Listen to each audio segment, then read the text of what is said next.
Alright, so let's begin here by taking a look at our first indicator. And at least in my opinion, this is definitely one of the best support and resistance indicators out there. But the indicator can be a little bit complicated in the beginning, and we will also need to change a few settings, so make sure to really pay attention. But alright, so the very first thing we want to do is to open up a clean chart in TradingView. Right now, as I'm speaking, I'm looking at Bitcoin on the daily time frame, but you can use this indicator on, pretty much all time frames. And now to open up the indicator, we want to head up here to the Indicators tab in TradingView. And what we want to search for here is pivot points, and then we want to type high and low, just like this.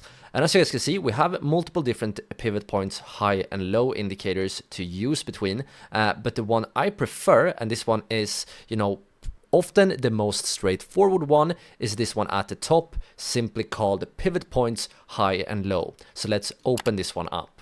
And now, as you can see, multiple different high and low points has appeared here on the chart. And the very first thing I want to do here is that I want to go up to the settings tab for the indicator, which you can find right here. We want to make sure that we navigate to the inputs tab. And for the pivot highs and pivot lows, I actually want to change the color just like this. And I want to make the text white here. So just do a quick change like this so that we can see our pivot points more clearly. And these points right here, which you can see on the top, is what we call pivot highs. And the opposite is also true. So all of the points that are lows here are simply called pivot lows. And now, before we change the settings of this indicator to make the pivot points more significant, we of course first have to understand what is a pivot point in the first place. So what is a pivot point? Well, in very simple term, a pivot high or low is basically a candlestick that has lower highs to the left. So before the candle appeared, we want to see a lower candle, but we also need to see lower candles to the right. So if we have a candle formation that looks something like this, you can see we have a high, we have a higher high, and then we have a lower high. Then this candle right here would be a pivot point with order 1. But if we have another candle with a lower high to the right and yet another candle with a lower high to the left, then this right here is still a pivot point, but now we are talking about order 2, and so on and so on. So in simple terms, pivot points are basically significant highs and lows in the market. And now when you understand this, you will understand how we are gonna change the settings here. So first of all, if we take a look at the chart right now, you can see that we have tons of pivot points. You can see we have one here, here, here. You can see multiple pivot points on the chart. So to make the pivot points more significant, what we need to do here is that we need to go up once again to the settings tab for this indicator.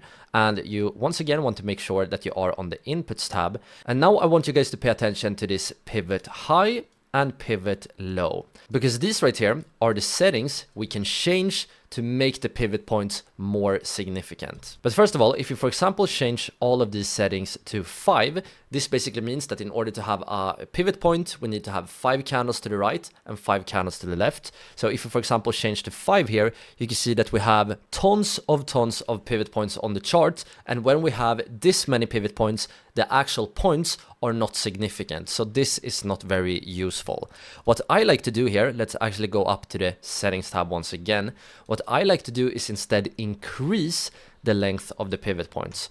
When we do this, you will realize that the pivot points will be so much more significant. So if we change all of these settings here to 20, you can see that now on the chart, only the most significant high and low points will appear. And now you may of course wonder, how are pivot points related to support and resistance? Well, as you guys now know from earlier in the course, the significant support and resistance levels are usually created by either strong bounces or strong reactions. So we can actually use these significant pivot highs and pivot lows to find significant support and resistance. So what I like to do here is that I like to look back historically on the chart and try to identify areas where we have lots of pivot points. So for example, if you take a look at this area right here, you can see that we have an area where we have